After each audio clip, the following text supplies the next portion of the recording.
Hi everyone, Richard here. Look what I have. This is DDPai Z60. I've got hold of the 3-channel set, which means got 3 cameras: the main camera, front-facing camera, the rear camera, and one is the inside camera, internal camera. Right. This is the direct power, which is the for monitoring.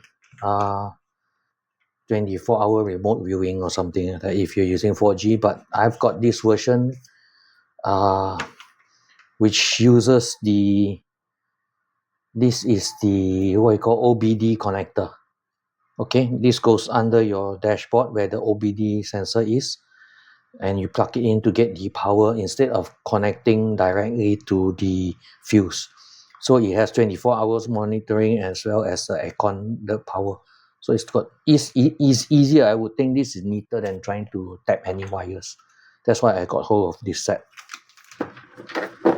Let's open it up and see what we have inside here.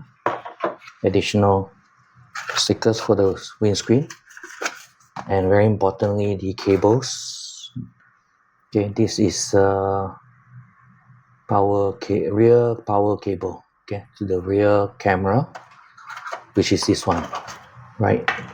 So this is the rear camera. So it does use a tin, and it uses this connector. Okay, so that's how you power the rear camera. Very light, doesn't feel like anything. This is the squeegee thing, and this is the unit, quite heavy, very heavy unit. Okay, so we shall install this. We'll take this out. There's the 4K camera. Okay, and then this is the behind the screen. Yeah, and then this is all the menus and the stickers. You need these stickers to stick it on your screen, right? So don't lose them. So 2 stickers here, and then this is the okay, this is for the lighter, which not going to use that. We can use direct power. This another cable, and the squeegee thing that you're supposed to put in, and then this is the camera. Where does it connect to? Okay, so this is the other camera. This is the in body camera, right? So inside, facing inwards. So you need to, it's USB, and you need a SD card as well. You need to make sure you have the SD card here. First things first, you need to find where the OBD is. This is technically where the OBD is. You can see this connector. So that is where I'm supposed to put in the dongle socket to go in, and then that's where I'm going to get my power from. Alright, to open your A pillar, you first have to take out the rubber from your A pillar. Then you need to pull this part out. You normally have to take it out because you need to run the cables through. So this you normally just pull, it will come out. So it depends on what car you have, but just do it. And sometimes it's screwed, depends on what car you have. But just pull, it will come out. So you can run the cables through here. See? And then the cable can go inside. Okay, that's how you plug it in. Okay, the cable, there's a knob here. You got to follow back the knob, then it will go in. And then you connect it here. Okay. And it goes all the way up to the dashboard, to the A pillar here. A pillar, then goes up to your mirror here. Okay, so for the rear camera, you need to connect the connectors through here, and then run it through the channel from the back, and then from all the way to the front, right? So you gotta run through the top. You gotta open all these panels, side panels, plastic panels to open to run the cable through. Gotta take out this rubber and run it through, and then come up to the back so that it can stay to the center of the back windscreen. Okay, so plug it in. So now I need to scan the QR and then download the app. That's the rear camera, and then that's the power OBD. Goes back down there and then comes back down. So then after that I set up, I'll put in the third camera. First thing, you download the app, you upgrade the firmware, and then let it upgrade, and then you can get the new firmware inside. Okay, finally done everything, all the wiring. So front and back, you can see it's working. And then there's one more connector. It's for the third camera. Yeah, this is the third camera. So I haven't figured out where I want to point it because this thing can rotate 360. Maybe I'll put it here on my side or maybe in the center. I can do vlogging while I'm driving. Anyway, interesting. So this is a quick setup, and then yeah, it's using the OBD, and then the 24-hour monitoring is all on. So I hope you like the pictures and the video on how to set this up, the camera. So if you can't see me, I'm gonna on my car light. Right, so that's how it looks like. If I on the car light, you can see my face. Is it clear enough when the car light is on? And then that's without the car light. This is just the outside street lights. The bad thing about the inside cam is I won't be able to see any visual. You have to connect the phone with the app, DDPai app, to get the view that you want. It does do the voice take photo. It will record 30 seconds, 10 seconds, depends on how much you set it for. Take photo. So I hope it's recording. Can't tell. Take photo. Take photo. Yeah, then it's recording. You can hear the sound now. Sometimes it doesn't capture it well.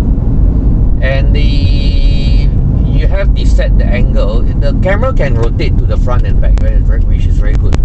But you need to set the angle first before you do that. And you want to view it, you view it through your screen. And we're coming up to the Petronas station. You want to see how well the image looks like on the Petronas station. Alright, so that's the signboard. And then we'll drive through. Again, doing drive-through test. How good is the brightness? My screen is pretty dirty. And then the other thing is the inside view. How does it look like? And how's the audio?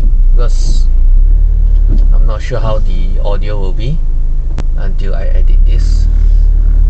And then we shall go to further. I'm going to the Wetlands Park, and then we shall see how good the image is on the road, and hopefully my inside cam doesn't fall off. I wonder why the rear cam can't be 2K. You know, it's just 1080p for the rear cam. Oops, it's dropping. Because I'm going uphill. Yeah, so 1080p for the rear cam. They should put this to the rear actually. Actually, I prefer mounting this 2K to the rear, but never mind. The rear cam seems to be very, very bright.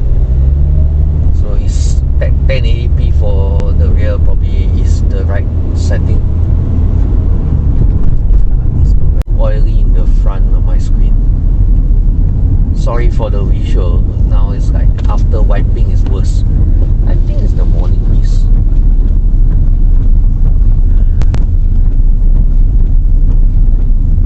Yeah, my trusty signboard. Okay, this is where I want to test it. Look at this signage. This is the Wetlands Park signage. Okay, that's what I want to test. Okay, so you can see the light behind, and this is the signboard, right? So this is Discovery Putrajaya Wetland Discovery Area. This is how the light look like with my headlights on. So I'm going to off the headlights. Okay, there's no headlights now. Just my parking lights, right? So there's no light now, and then it has this even inside I'm just getting from my LCD screen, and the back doesn't have any. Let me switch to the back. There's no light as well, so that's how it looks like on the back. and on the front. So now I'm going to turn off the light, my car engine. Well, I'm not sure if I turn off if it's still recording, so, but let's try turn it off. Yep, there's no light now, not even my parking light. This is just ambient light from the street lamps. And that's the signage you're looking at. Take photo. Okay, so it's recording. Take photo. Take photo. Okay, so I'm going to start back my car and my parking light will be on. Right, so that's my light. Well, not bad, man. It's recording even while I'm off. So that's my headlight coming back on, and we shall drive around, have a look. I'm impressed. The visuals on this. The vehicle ahead has started moving. Yeah, that's the ADAS. I'm impressed. The visual seems to be very good on this camera. So that's how it looks like. I hope you like the video and the unboxing and the video testing on this with low light as well. And do give me a thumbs up, subscribe on my next video. This is a good setup. Do have a look at it if you want to get this kind of setup for your car. I'll see you. I'll try to leave a link if I can. Bye. Have a nice day.